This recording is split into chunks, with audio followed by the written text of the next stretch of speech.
आपको तो आपके मंत्र शक्ति पर अहंकार है, लेकिन मुझे अपने पत्नी धर्म पर पूरा भरोसा है। जैसे सावित्री ने यमराज से अपने पति को छुड़ाया था, वैसे मैं भी अपने पति को छुड़ाऊंगी।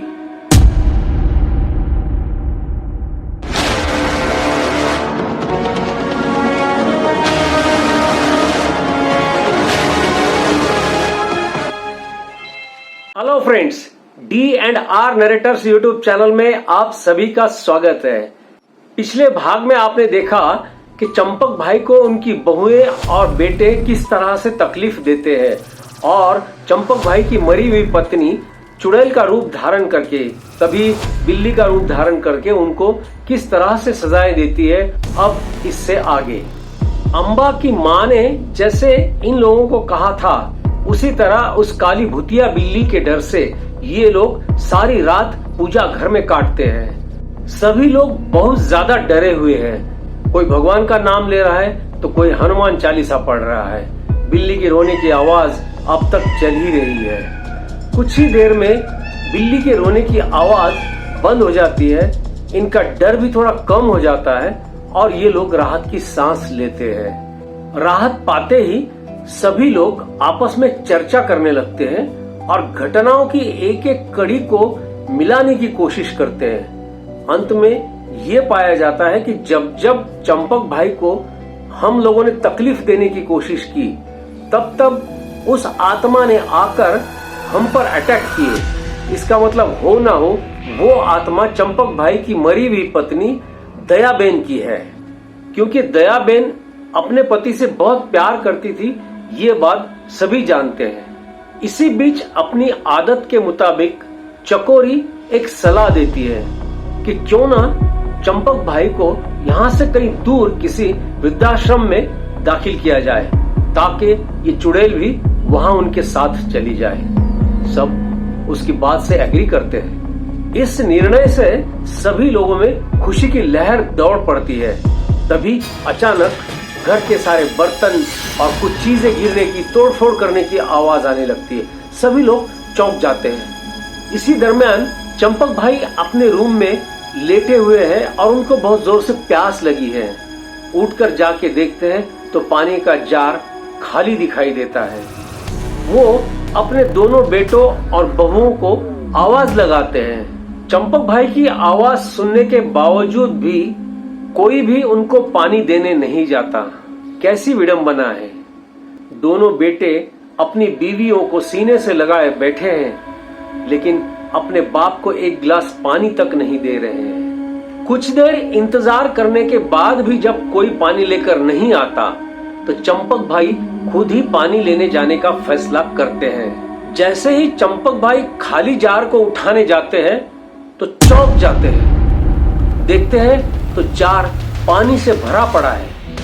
वो सोचने लगते हैं कि कुछ देर पहले तक ये जार खाली था और अब पानी से भरा हुआ है।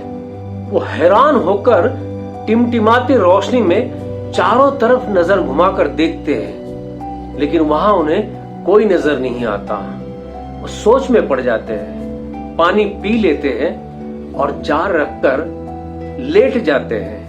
न जाने उन्हें क्यों उनकी पत्नी के वहां होने का एहसास होने लगता है, जबकि वो तो मर चुकी है। वो अपनी पत्नी के फोटो की तरफ देखने लगते हैं और भावुक हो जाते हैं। उनकी आंखें भर आती है। वो गुमसुम से लेटे लेटे अपनी पत्नी को याद करने लगते हैं।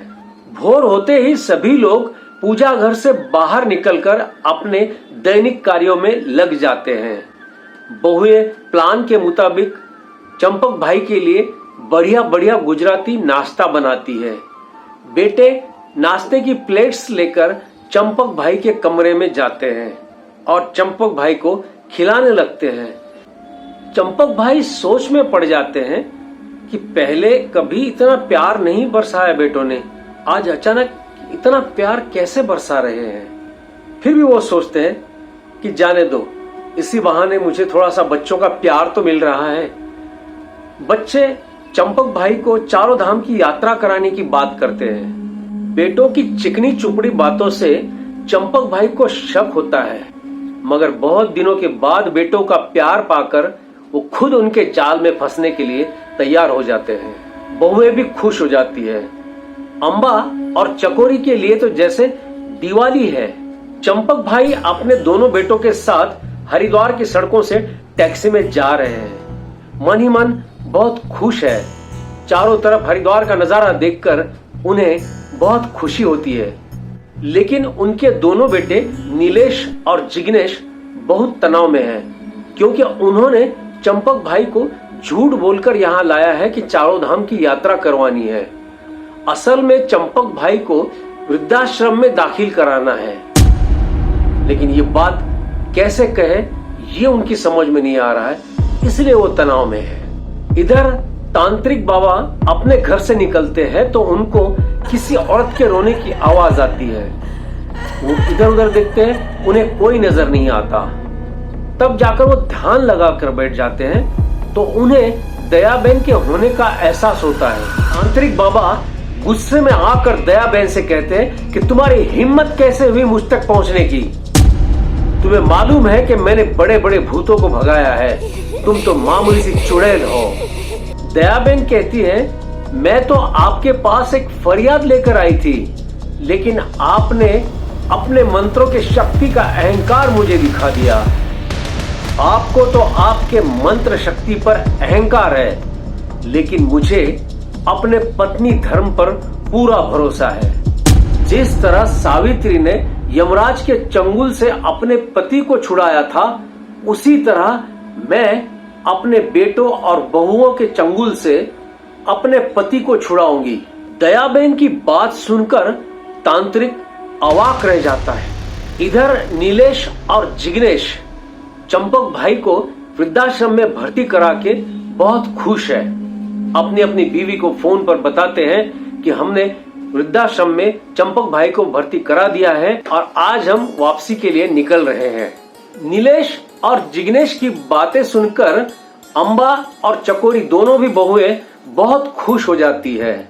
उनकी खुशियों का अंदाजा आप इस बात से लगा सकते हैं कि 2 दिन बाद आने वाली दिवाली को वो आज ही शाम से सेलिब्रेट करना शुरू करने जाती है। सुबह जल्दी उठकर घर की साफ सफाई करने के बाद आंगन में रंगोली बनाती है और दिन भर अच्छी अच्छी खाने की डिशेस बनाने में लग जाती है। शाम होते ही आंगन में कुछ दिए जलाती है और पटाखों के बॉक्स बाहर ले जाकर रख देती है ताकि फुलझड़ियां और पटाखे उड़ाए जाए। इसी दरमियान नीलेश और जिग्नेश की कैब भी आकर रुक जाती है।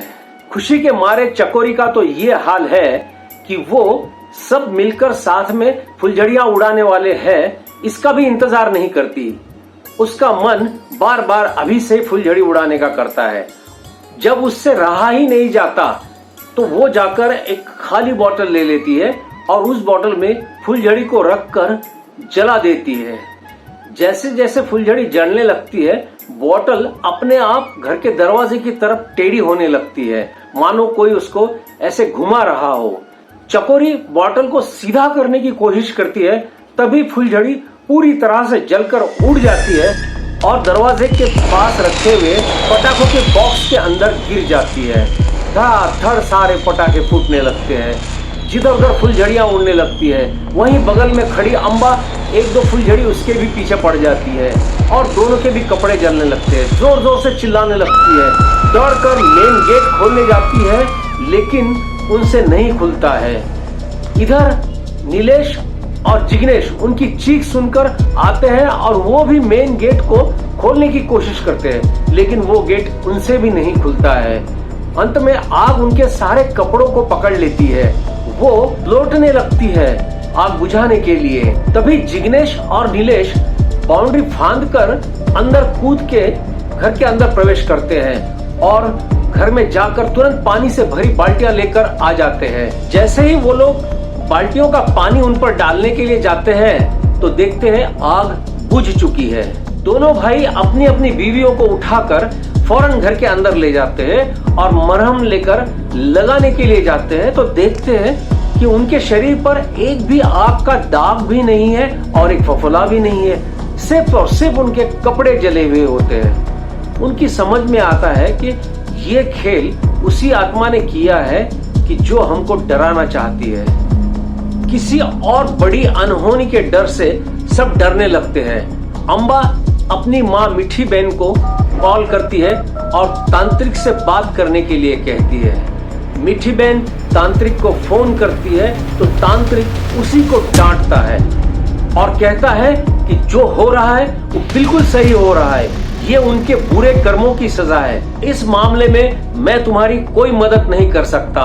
इतना कहकर तांत्रिक फोन काट देता है। मीठी बहन बहुत उदास होती है। इधर चंपक भाई के घर में चुड़ैल ने आतंक मचा रखा है। चकोरी कुछ पकोड़े तलने के लिए कढ़ाई में तेल रखती है। अचानक उसमें पानी गिर जाता है और सारे छींटे उसके शरीर पर उड़ते हैं और जलने लगती है, चीखने चिल्लाने लगती है। अम्बा बाथरूम में नहाने के लिए जाती है तो दरवाजे की सिटकनी अपने आप बंद हो जाती है। उसके कोशिश करने के बाद भी खुलती नहीं है तो वो जोर जोर से चिल्लाती है। उसकी चीख सुनकर नीलेश दौड़कर उसको बचाने के लिए भागता है। तभी अचानक हॉल में रखा हुआ सेंटर टेबल अपने आप मुंह करके उसकी तरफ बढ़ता है और नीलेश टेबल से टकराकर धड़ाम से जमीन पर गिरता है और जोर से चीखता है। उसकी चीख सुनकर जिग्नेश उसको बचाने के लिए आ जाता है। जिग्नेश आते ही उसको उठाने के लिए झुकता है। तभी पीछे से कोई जिग्नेश के बाल जोर से खींचता है और वो भी धड़ाम से जमीन पर गिर जाता है। इसी दरमियान अम्बा का फोन बार बार बज रहा है। चकोरी डरते डरते जाकर अम्बा का फोन उठा लेती है तो उधर से मीठी बहन की आवाज आती है। चकोरी डरते डरते मीठी बहन से सारी हकीकत बता देती है और कहती है कि अब तो चुड़ैल नए नए तरीके आजमा रही है टॉर्चर करने के। उसका गुस्सा देखकर तो ऐसा लगता है कि बस हम लोग कुछ ही पल के मेहमान हैं, वो जल्द ही हम सबको खत्म कर देगी, तो प्लीज कुछ कीजिए। मीठी बहन उसको तांत्रिक को लाने का वादा करती है और फोन कट करके बदहवास सी तांत्रिक से मिलने के लिए निकल जाती है। तांत्रिक के पास पहुंचकर वो सीधे तांत्रिक के चरणों में लौट जाती है और गिड़गिड़ाने लगती है, रोने लगती है। तांत्रिक पहले तो उसे डांट देता है और ये कहता है कि अगर आपने बेटियों को अच्छे संस्कार दिए होते तो आज ये नौबत खड़ी नहीं होती। सास ससुर की सेवा करना उनका धर्म है, ना कि उनको टॉर्चर करना।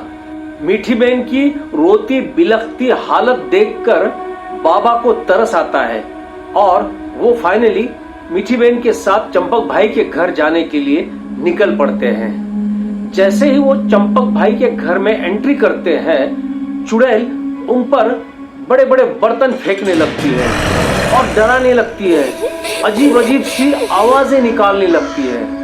बाकी सब लोग डर के इधर उधर भागने लगते हैं। तांत्रिक शांति से खड़ा होकर उससे कहता है, दया बहन तुम तो अच्छे संस्कारों वाली थी ना, तो घर में आए हुए मेहमानों का इस तरह से बर्तन फेंककर स्वागत करोगी?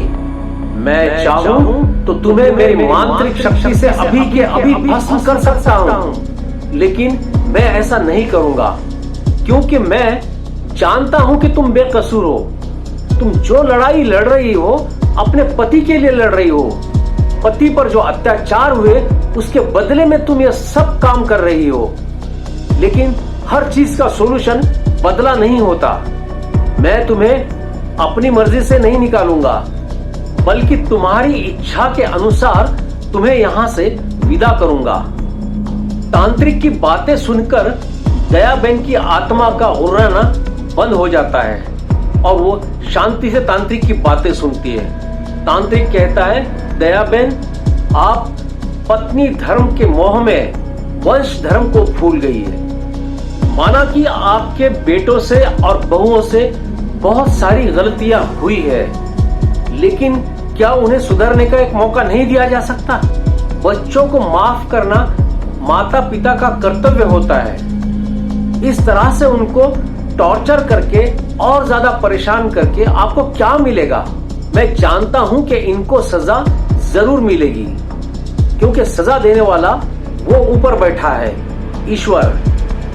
इन्होंने गलती की है तो उनको सजा तो मिलनी ही है।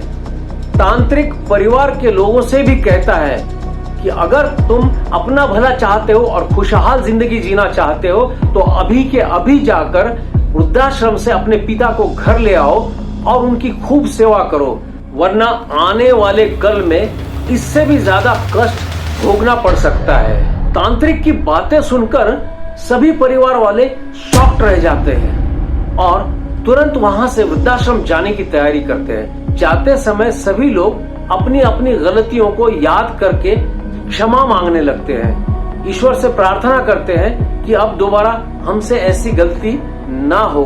ये लोग जैसे ही वृद्धाश्रम पहुंचते हैं, सामने का नजारा देखकर चौंक जाते हैं, क्योंकि सामने चंपक भाई की अर्थी की तैयारी चल रही है, उनकी शव यात्रा निकलने जा रही है। वो देखकर सभी हैरान हो जाते हैं।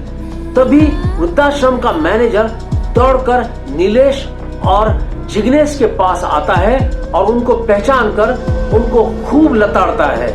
उनसे कहता है कि तुमने फर्जी नंबर दिया था इनको भर्ती कराते समय, उस नंबर पे कितने कॉल किए, कोई फोन उठाता नहीं है और ना ही कहीं वहां से फोन आया है, क्या जरूरत थी तुमको ऐसे फर्जी नंबर देने की।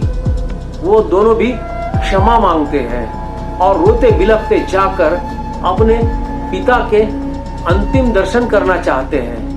उनके शव से लिपट लिपट कर रोने लगते हैं। बहुएं भी पश्चाताप की आग में जलने लगती है, उनकी भी आंखों में आंसू है। वो भी अपने ससुर के चरणों में जाकर अपने गुनाहों की क्षमा मांगने लगते हैं। तो दोस्तों, कैसा लगा आज का एपिसोड और पूरी कहानी हमें कमेंट बॉक्स में जरूर लिखिए।